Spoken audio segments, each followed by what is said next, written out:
The void of space stretched endlessly around the small scout ship, Seeker. Its hull, once gleaming with the silver-blue markings of the Valen fleet, now bore the scars of narrow escapes and desperate maneuvers. Inside, Captain Gray hunched over the communications console, his slender blue fingers trembling slightly as he reviewed the data one final time.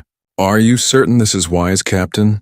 asked First Officer Trell, her large amber eyes reflecting the dim emergency lighting of the bridge. "The humans, they were primitive when we last observed them, centuries ago."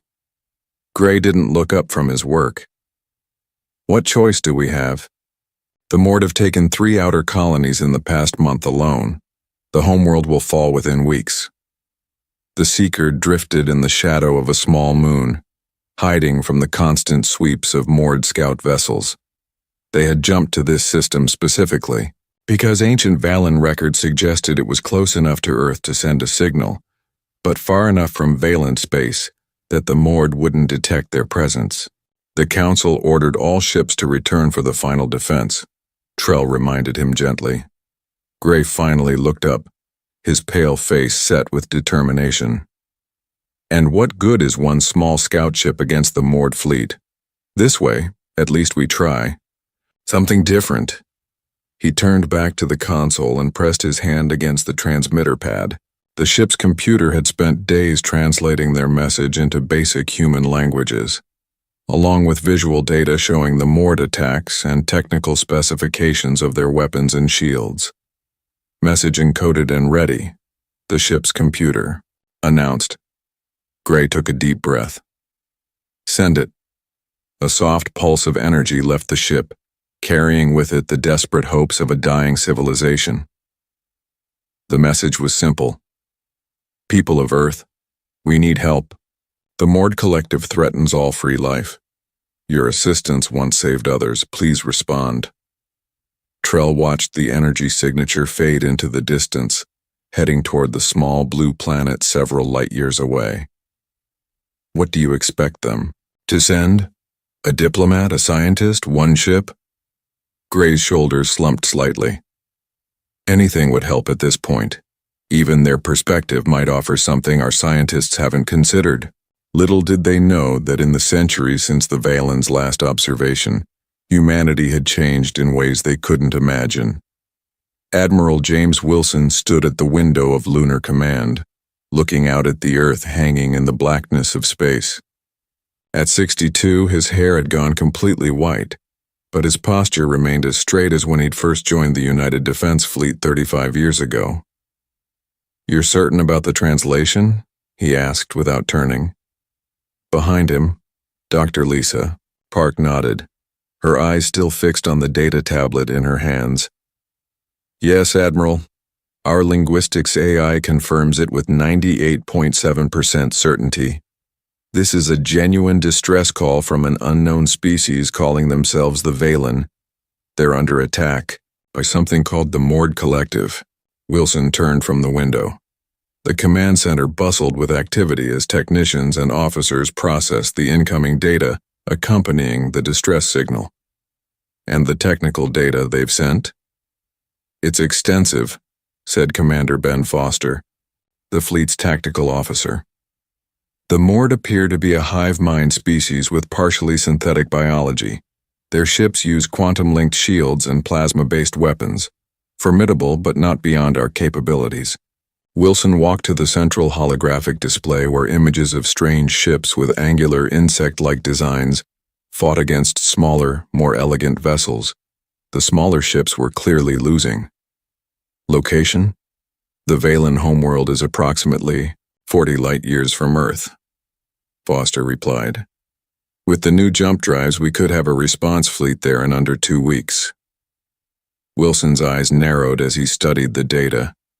The Valen clearly had no idea of humanity's current capabilities. Their message suggested they expected at most a diplomatic envoy or perhaps a single ship. They didn't realize that in the century since humans had last encountered alien life, Earth had united under the pressure of existential threats and built a fleet designed to ensure humanity would never face extinction. The Security Council will need to approve any major deployment, Dr. Park reminded him. Wilson nodded slowly. Schedule an emergency session for 0800 tomorrow. Have all this data packaged and ready for presentation. He paused, watching the simulation of moored ships decimating a Valen colony, and begin quiet preparations for the Third Fleet to mobilize. 3 days later, the United Earth Security Council chamber fell silent as Admiral Wilson concluded his presentation. The moored collective represents exactly the type of threat our fleet was built to counter, he said, standing tall before the 12 council members. Based on the data provided, they systematically consume all resources in a system before moving to the next. The Valen are simply in their path. Councillor Rivera leaned forward. And you believe we should commit significant forces to help an unknown species? This isn't our fight, Admiral. With respect, Counselor, it became our fight the moment we received their call, Wilson replied firmly. We've built this fleet not just to protect Earth, but to uphold the principles that united us. If we ignore this, what message does that send to other peaceful species? More practically, if the moored consume the Valen, they'll only grow stronger before eventually finding us. The Council President, Dr. Omar Catton, studied the Admiral thoughtfully. What exactly are you proposing? I recommend deploying the Third Fleet under my command. 50 ships, including the Dreadnoughts Deterrent and Resolute. We've analyzed the moored weaknesses and believe we can halt their advance. The council chamber erupted in whispers. 50 ships represented the largest deployment in human history. That would leave our core systems with reduced protection, noted Councillor Chen. Wilson nodded. A calculated risk, but our perimeter defense systems are more than capable of handling any known threats while the fleet is deployed. After hours of debate, the council voted. The decision: humanity would respond to the call. Back on the Seeker, Captain Gray received the shocking news from Valen High Command. They've detected what? He asked, certain he had misheard. A massive energy signature approaching the outer boundary of Valen space, repeated the commander on the secure channel. At first, we thought it was a new moored battle group, but the signature is completely different. Initial analysis suggests multiple ships, many ships. Gray felt his heart's racing. From Earth? We cannot confirm, but the trajectory matches. Captain, what exactly did you ask these humans for? Gray stared at the data streaming across his screen, showing energy readings far beyond anything the Valen fleet had ever produced. I just asked for help. As the Seeker raced toward home, Gray wondered what kind of civilization could respond to a simple distress call with such overwhelming force. What had humanity become in the centuries since the Valen last observed them? And would their arrival mean salvation, or simply a new kind of doom? The fate of the Valen now rested in the hands of a species they had drastically underestimated. The massive hangar bay of Lunar Station Alpha hummed with activity. Shuttles darted between larger vessels, carrying supplies and personnel. At the center of this organized chaos stood the UES Deterrent, a Dreadnought-class warship stretching nearly 2 kilometers from bow to stern. Its dark hull absorbed light rather than reflected it, making the massive ship seem like a hole cut into space itself. Commander Jack Reed walked along the observation deck, watching as the final preparations for departure unfolded below. At 45, Reed had spent more than half his life in space, commanding everything from small patrol vessels to battle cruisers. The silver streaks in his dark hair and the faint scar running along his left jaw told stories of battles fought and won against various hostile forces at the edges of human space. Quite a sight, isn't it? Reed turned to find Admiral Wilson approaching, his white uniform crisp and immaculate despite the 36 hours of non-stop preparation. 50 ships, Reed said, shaking his head slightly. The largest force we've ever assembled outside our solar system. Wilson came to stand beside him at the railing. And you'll be leading them into unknown territory to face an enemy we've only seen in data transmissions. Reed's expression remained calm, but his eyes narrowed slightly. The tactical simulations are promising. If the Mord technology is as the Valen described, our phase-shift weapons should bypass their shielding. Theory and practice are different things, Commander. Wilson handed Reed a datapad. Your final orders. The fleet jumps in 6 hours. Reed accepted the pad with a nod. What do we know about these Valen? Not much beyond what was in their distress call. Humanoid, apparently peaceful. Advanced enough for interstellar travel but clearly behind us militarily. Dr. Miller will brief you fully during the journey. And if this is a trap? Wilson's face hardened. Then you show them exactly why humanity has remained undefeated for the last century. Dr. Anna Miller hurried through the corridors of the deterrent, dodging crew members who were securing equipment for the jump. At 36, she was considered the leading expert in xenobiology and first contact protocols, though most of her work had been theoretical until now. She clutched her datapad tightly as she entered the ship's main laboratory. The space was massive, filled with equipment that could analyze anything from atmospheric samples to alien tissue. A team of 20 scientists was already at work, studying the information sent by the Valen. Dr. Miller called out her assistant, Tom. The preliminary analysis of the Valen biological data just finished processing. Miller moved quickly to his station, scanning the results. Interesting.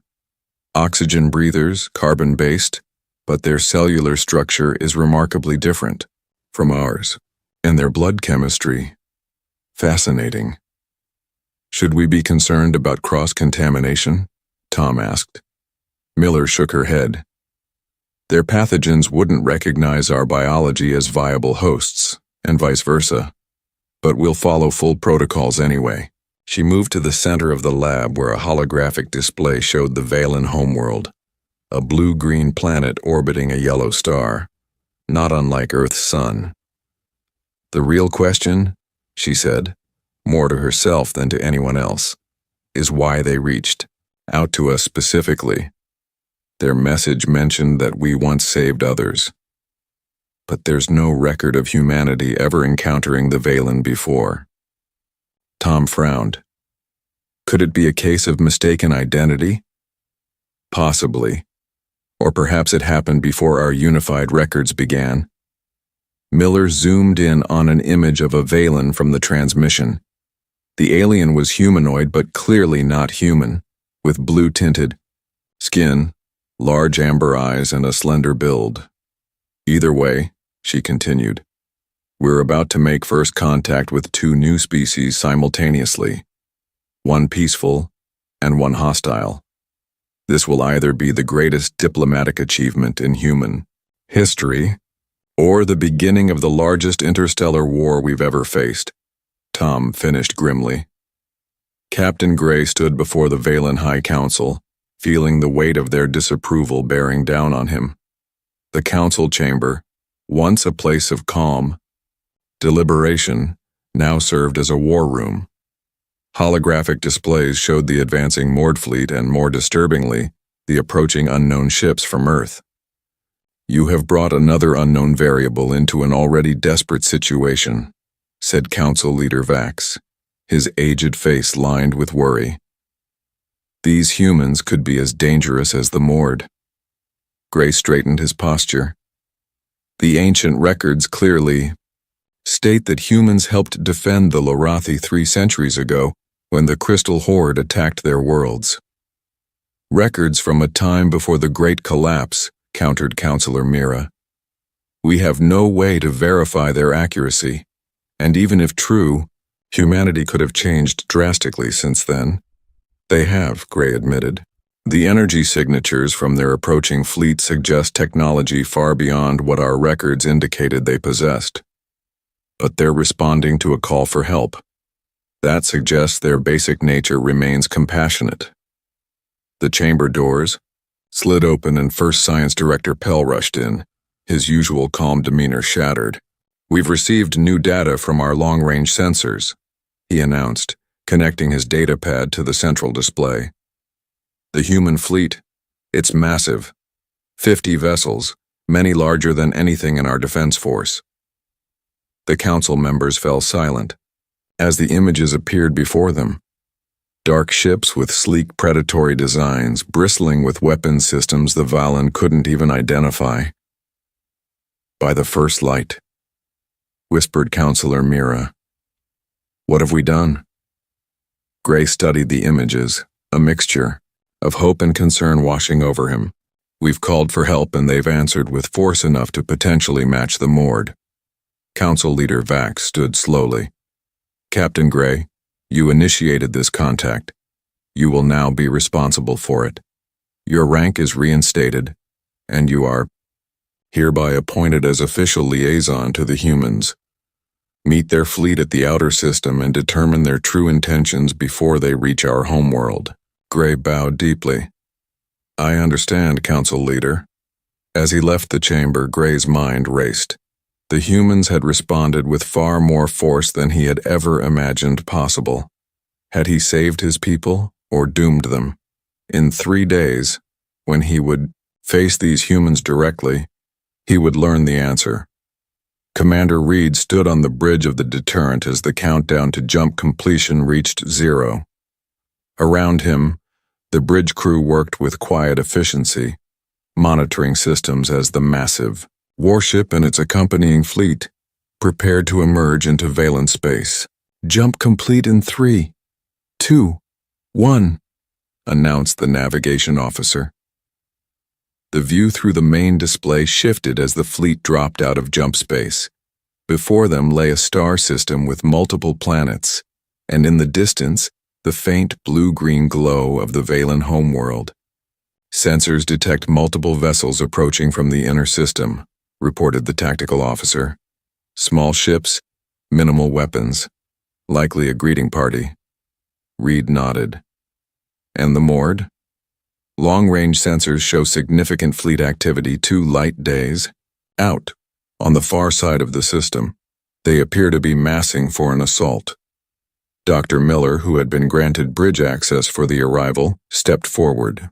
"Commander, their greeting vessels are transmitting a message." Reed gestured to the communications officer. "Put it through." The main screen shifted to show a slender, blue-skinned alien with large amber eyes. When it spoke, the ship's AI translated seamlessly. "Greetings, vessels from Earth. I am Captain Gray of the Valan Defense Force. On behalf of my people, I welcome you to our system and thank you for answering our call. Though I must admit we did not expect quite so many of you." Reed met the alien's gaze steadily. "Captain Gray, I am Commander Jack Reed of the United Earth Fleet. We received your distress call and have come to render assistance against the Mord Collective. Request permission to approach your homeworld and establish proper communications." Gray's expression was difficult to read, but the slight tremor in his voice was unmistakable. "Permission granted, Commander. And thank you. Your arrival has given my people something they had lost." "What's that?" Reed asked. "Hope," replied Gray simply. As the human fleet moved deeper into the system, the Mord Collective adjusted their own approach vectors, their hive mind registering the new arrivals and beginning to calculate the threat they might pose. The gathering storm was about to break. The shuttle bay of the UES deterrent was immaculate, polished to military perfection. Commander Reed stood with perfect posture, flanked by Dr. Miller and a small honor guard. They watched as the Valan shuttle gently touched down, its smooth, blue-silver hull contrasting sharply with the dark, angular human vessel surrounding it. "Remember," Dr. Miller whispered, Their body language is different from ours.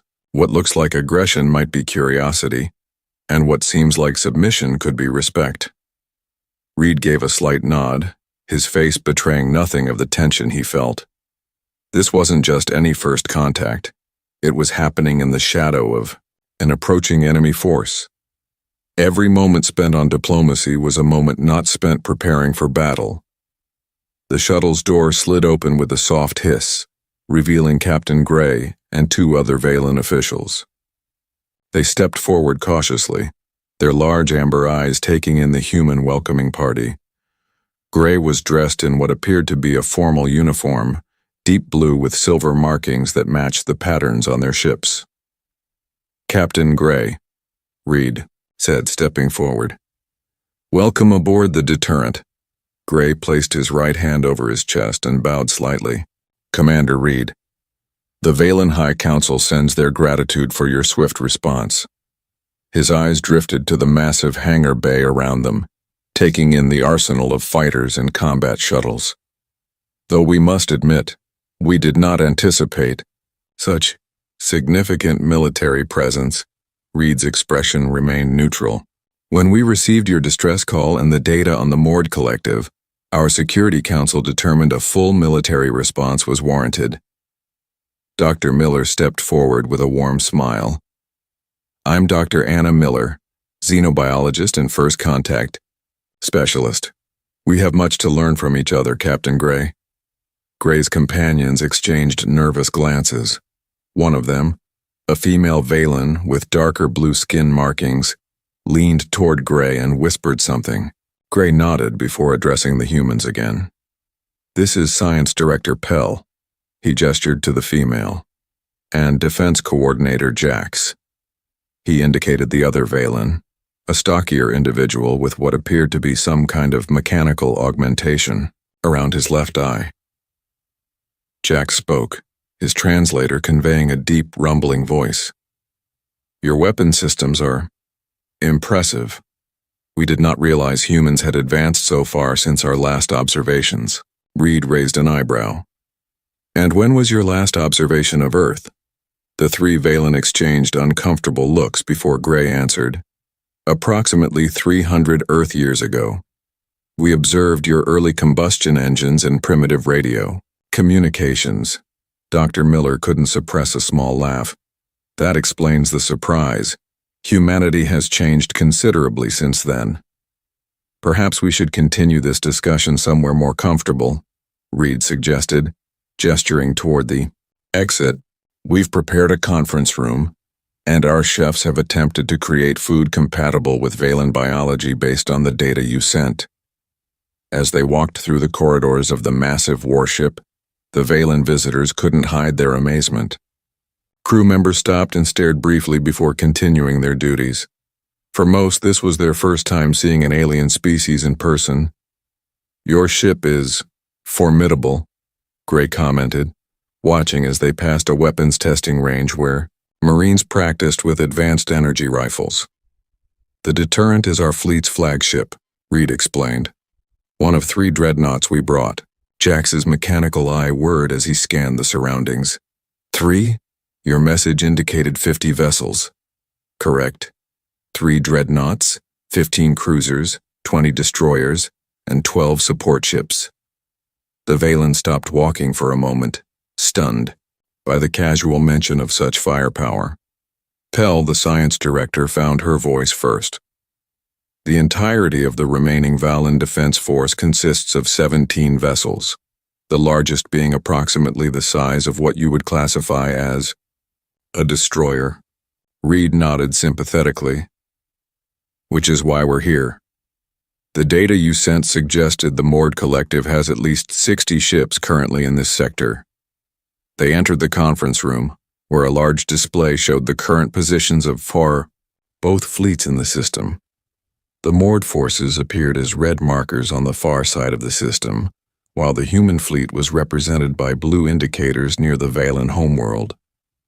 "They're gathering their forces," Jax noted, studying the display. "The Mord typically attack in waves, overwhelming defenses through sheer numbers." Reed gestured for everyone to take seats around the table. Tell me about your previous encounters with them. The tactical data you sent was helpful, but I want to hear about their behavior patterns from someone with direct experience. As Gray began explaining, Dr. Miller observed the interactions closely. The Valen were clearly desperate but also frightened, not just of the Mord, but potentially of humans as well. They had reached out for help, but the scale of humanity's response had clearly shocked them. Meanwhile, at the edge of the system, a small human scout ship drifted silently, its advanced stealth systems rendering it nearly invisible to conventional sensors. Inside, Lieutenant Maria Diaz watched her display as 3 moored scout vessels approached. "Hold position," she ordered her crew. "Let them get closer." The bridge crew remained silent, watching as the insect-like moored ships moved into optimal range. Unlike the elegant Valen vessels or the angular human ships, the moored craft were asymmetrical, with strange protrusions and a chitinous appearance. "They're scanning the area," reported the sensor officer, "but they haven't detected us yet." Diaz nodded. "Weapon status?" "Phase cannons charged and locked. New targeting algorithms loaded. Fire on my mark." Diaz waited as the lead moored vessel moved directly into their kill zone. "Mark." The scout ship's phase cannons fired, the energy beams passing directly through the moored shields as if they weren't there. The lead ship's hull ruptured immediately, atmosphere venting into space before secondary explosions tore it apart. "Target. 2 and 3, fire!" Diaz ordered. Before the remaining moored vessels could react, they met the same fate. Within moments, all 3 enemy scouts were reduced to drifting debris. Diaz opened a secure channel to the deterrent. "Scout 7 to command. First engagement complete. Phase weapons performed exactly as predicted. Their shields offered no resistance. No survivors. No distress signal detected." Commander Reed's voice came through the comm. "Good work, Scout 7. Return to formation. We'll analyze your combat data immediately." As the scout ship turned back toward the human fleet, Lieutenant Diaz felt a mix of satisfaction and unease. The weapons had worked perfectly, almost too perfectly. If the rest of the moored ships were equally vulnerable, this might be a shorter conflict than anyone had anticipated. Back in the conference room, Reed received the combat report while the discussion with the Valen continued. He exchanged a look with his tactical officer, who nodded slightly. "Captain Gray," Reed interrupted politely. "We've just had our first engagement with moored scout vessels. 3 ships, all neutralized." The Valen delegation froze, their expressions showing disbelief. "Already?" Jax asked. "You engaged them without coordination with our forces." Reed's face remained impassive. "Our scout ships were monitoring the system perimeter. The moored vessels approached and action was taken." "And the outcome?" Gray asked carefully. "Complete neutralization. Our phase shift weapons bypassed their shields entirely, just as our analysts predicted based on your data."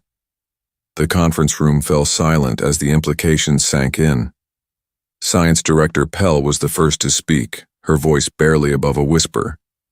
"You mean you've already found a way to defeat their primary defense?" Dr. Miller nodded. "Our scientists analyzed the shield frequencies in the data you sent. The Mord rely on quantum-linked deflection fields, but they operate on predictable harmonics. Our phase weapons fire at precisely the frequencies their shields cannot block." Gray looked at his fellow Valen, then back to the humans.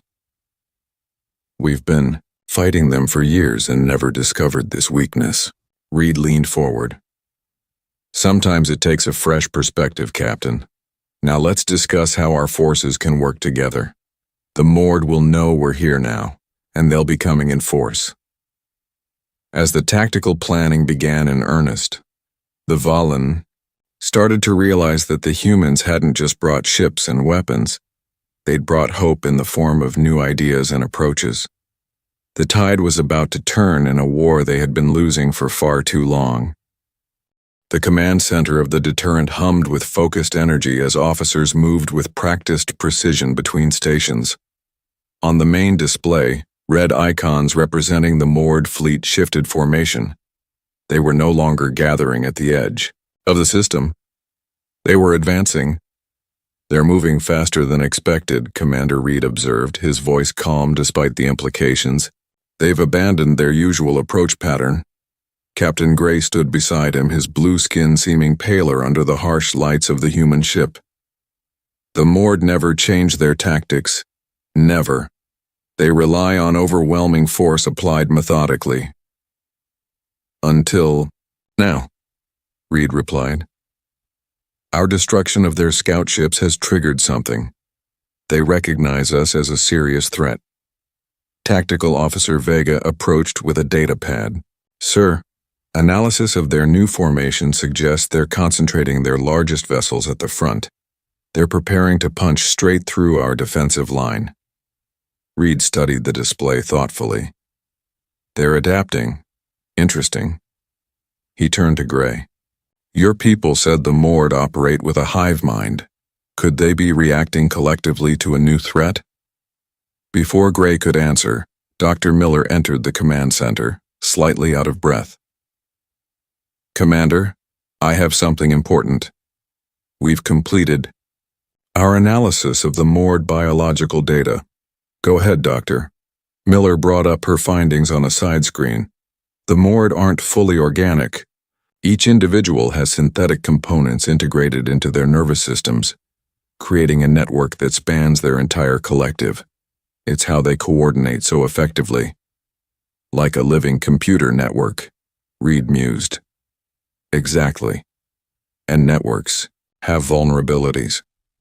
Miller's eyes shone with excitement. "If we could broadcast a signal on the right frequency, we might be able to disrupt their coordination temporarily." Reed turned to his communications officer. "How quickly can we modify our communications array to broadcast on the frequencies Dr. Miller specifies?" 2 hours, maybe less. Make it happen." Reed looked back at the tactical display. "But we need to slow their advance until then." Gray stepped forward. "Commander, my ship could help. The Seeker is small and fast. We could deploy your disruptive technology once it's ready." Reed considered this for a moment before nodding. "Approved. Now let's adjust our defensive position.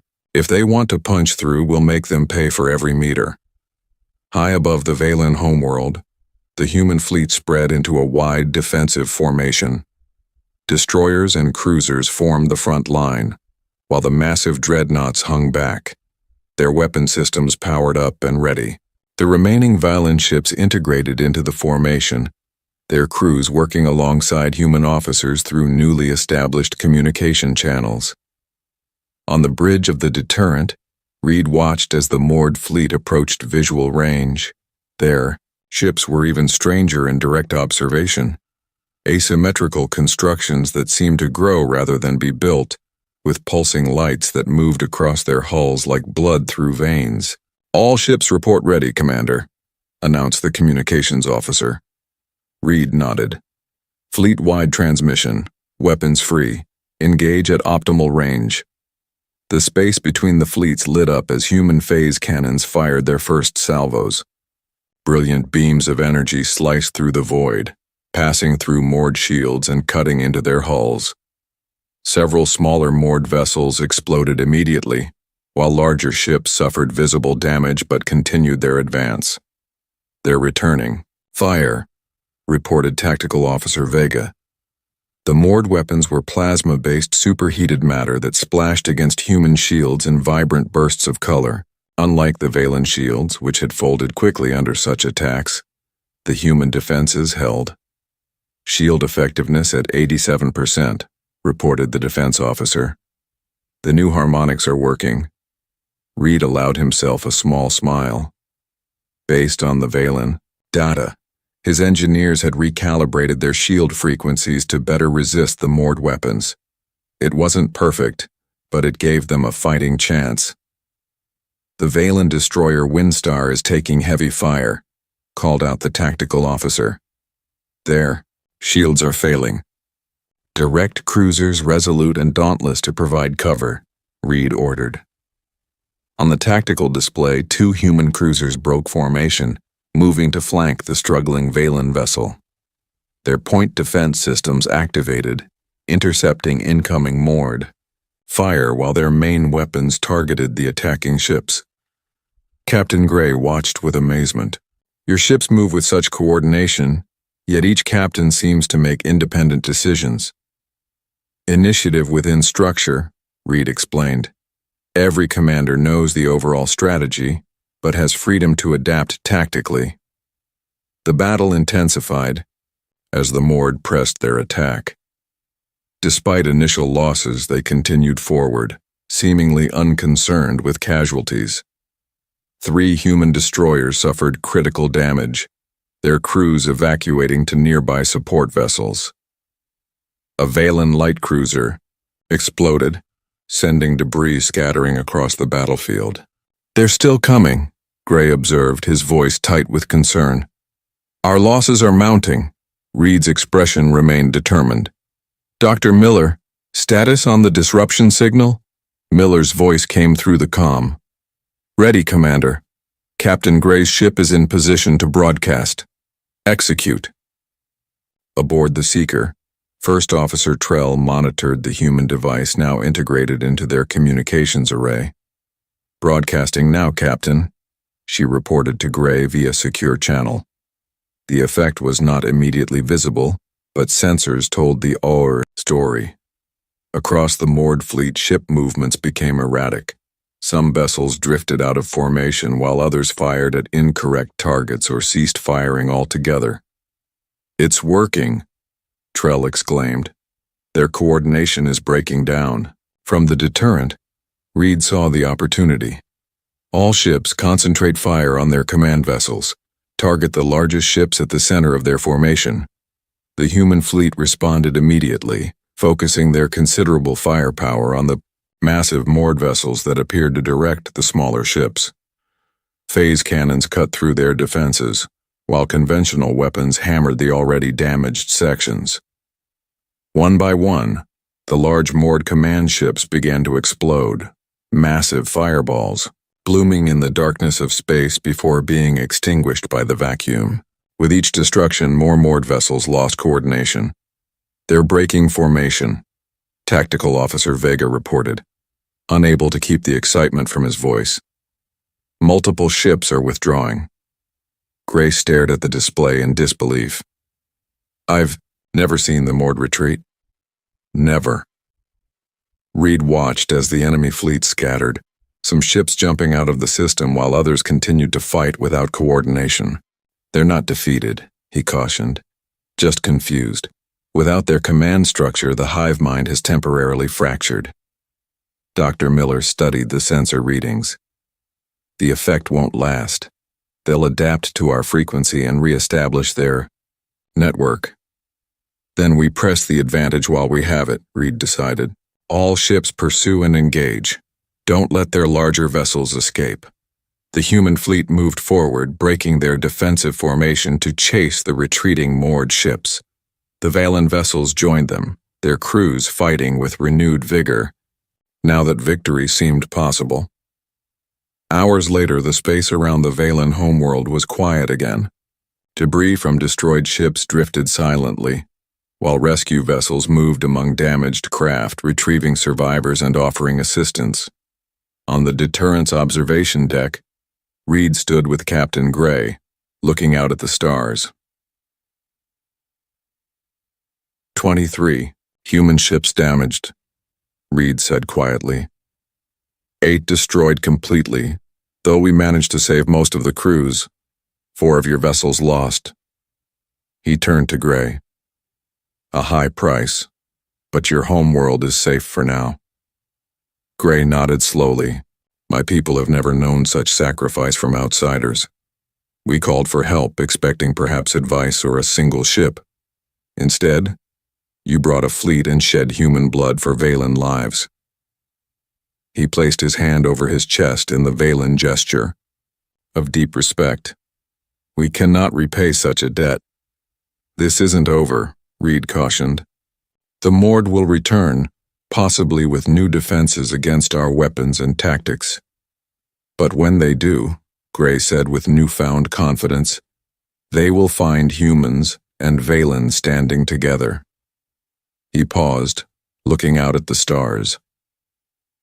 "My people once thought we were alone in facing extinction. Now we know differently."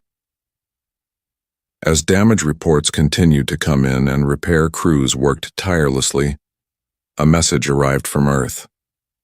Admiral Wilson was on his way with reinforcements and experimental weapons, specifically designed to target the Mord collective consciousness. The tide of war had turned, but the true test was yet to come. The Great Hall of the Valen High Council had never hosted so many different beings. Sunlight streamed through the tall crystal windows, casting rainbow patterns across the gathered crowd of humans and Valen. At the center of the hall stood a memorial, a sculpture depicting intertwined human and Valen hands reaching toward the stars. 3 weeks had passed since the decisive battle that had driven the Mord collective from Valen space. 3 weeks of rebuilding, of healing, and of forging new bonds between species who until recently had been strangers. Admiral Wilson stood before the assembled crowd, his white uniform pristine, his posture perfect despite the fatigue that lined his face. Beside him stood Council Leader Vax, the aged Valen leader leaning slightly on a ceremonial staff. "Today we honor those who gave their lives to protect this world," Wilson began, his voice carrying throughout the hall. "Human and Valen alike, they fought together against a common enemy. Their sacrifice has purchased something precious: time." The crowd remained silent, respectful. Among them were the crews of both fleets, some still bearing visible injuries from the battle. "The Mord collective has retreated, but not surrendered," Wilson continued. "Our intelligence suggests they are regrouping, adapting. When they return, and they will return, they will be ready for the tactics that defeated them before." Council Leader Vax stepped forward. "Which is why today is not only about remembrance, but about the future. Our scientists have already begun working with human experts to develop new defenses and weapons. What the Mord could not anticipate before, they will find doubly surprising when they return." From his position near the front of the crowd, Captain Gray watched with a mixture of pride and humility. Beside him stood Commander Reed, still recovering from injuries sustained when his bridge had been damaged in the final moments of the battle. "You know," Gray said quietly to Reed, "when I sent that message to Earth, I truly believed we might receive a single diplomat or perhaps a small science vessel." Reed smiled slightly. "Humanity learned long ago that half measures rarely succeed. When we commit fully." "A philosophy my people would do well to adopt," Gray admitted. "We spent too long hoping the Mord would simply pass us by until it was almost too late." At the center of the hall, Admiral Wilson was continuing his address. "Today I am authorized by the United Earth Security Council to propose a formal alliance between our peoples. Not merely a military pact, but a true partnership, sharing knowledge, resources, and a common vision for the future." A murmur of excitement passed through the crowd as Council Leader Vax raised his hands. "The High Council has voted unanimously to accept this proposal. From this day forward, the Valen Confederation joins the interstellar cooperative that Earth has been building among peaceful species." Dr. Miller, standing with her research team, couldn't contain her smile. "This is extraordinary," she whispered to her assistant Tom. "Just weeks ago, the Valen didn't even know modern humans existed. Now we're allies." Tom nodded. "Nothing unites like a common enemy." "It's more than that," Miller insisted. "Look around you. The cultural exchange has already begun. Indeed, throughout the hall, humans and Valen were intermingling, sharing stories, comparing experiences. Near one wall, a human engineer was deep in conversation with a Valen scientist, both gesturing excitedly over a holographic display of engine schematics. Admiral Wilson stepped back as Council Leader Vax continued the ceremony, presenting medals to heroes from both species. Among the first called forward was Captain Gray, restored not only to his former rank but promoted to serve as the official Valen liaison to the human fleet. For vision that reached beyond the stars, Vax proclaimed, placing a shimmering medallion around Gray's neck, and for the courage to seek help when all seemed lost. Gray bowed deeply, then turned to face the crowd. "I merely sent a message," he said. It was humanity who answered, not with words, but with ships and brave souls willing to fight for strangers. He looked directly at Commander Reed. "That is a lesson the Valen will never forget." Reed nodded in acknowledgement, his expression solemn but eyes showing respect. Later that evening, as the formal ceremonies concluded, Admiral Wilson stood on a balcony overlooking the Valen capital city. Its architecture was unlike anything on Earth. Graceful spires and flowing structures that seemed to defy gravity, all illuminated by soft blue lighting that complemented the twin moons hanging in the night sky. Commander Reed joined him, moving, carefully due to his healing injuries. "Beautiful world," he commented. "Worth protecting." Wilson nodded. "And strategic. When the Mord return, this will be our forward base of operations." "Already planning the next battle, Admiral?" "Always." Wilson turned to face his officer. "The reinforcements I brought include the new resonance disruptors. Based on Dr. Miller's findings, they should be able to target the Mord hive mind more directly, possibly even sever their connections permanently." Reed considered this.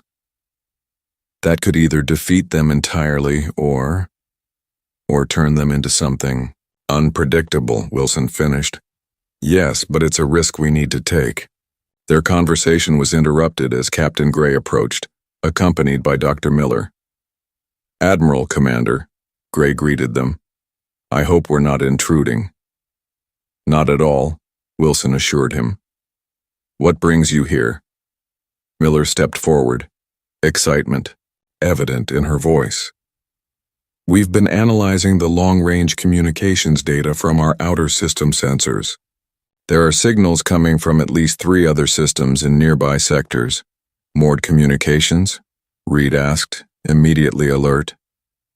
"No," Gray replied. "They appear to be distress calls, similar to the one we sent to Earth. Other species who have heard about what happened here." Wilson's eyebrows rose. "Word travels fast." "The Mord have been expanding for decades," Gray explained. "Many civilizations lie in their path. Until now, resistance seemed futile. But after what happened here, hope spreads," Miller finished. "They've learned that humanity responds to calls for help." Wilson looked out at the alien city, then up at the stars visible above it. Each one potentially harboring life, cultures, people who might be facing their own desperate struggles against the darkness. "Then we have work to do," he said simply. "Commander Reed, prepare a report for Earth. We'll need more ships, more personnel." Reed nodded. "The Mord won't expect us to expand outward while they regroup."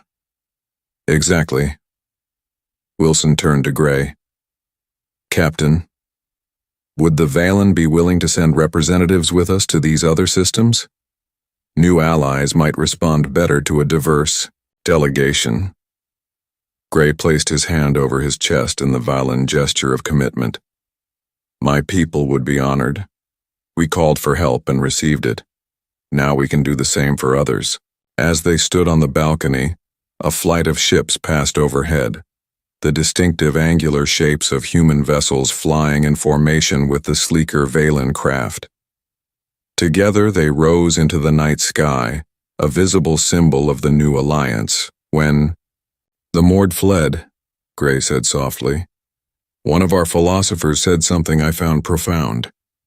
In calling to the stars for salvation, we never imagined the stars would answer so thunderously. Miller smiled. That's humanity for you. We tend to make an entrance. The four of them watched as the patrol ships disappeared into the darkness above, carrying with them the promise of protection. What had begun as a desperate call from a dying civilization had transformed into something more, the beginning of a cooperative that would spread across the stars, uniting those who sought peace against those who would destroy it.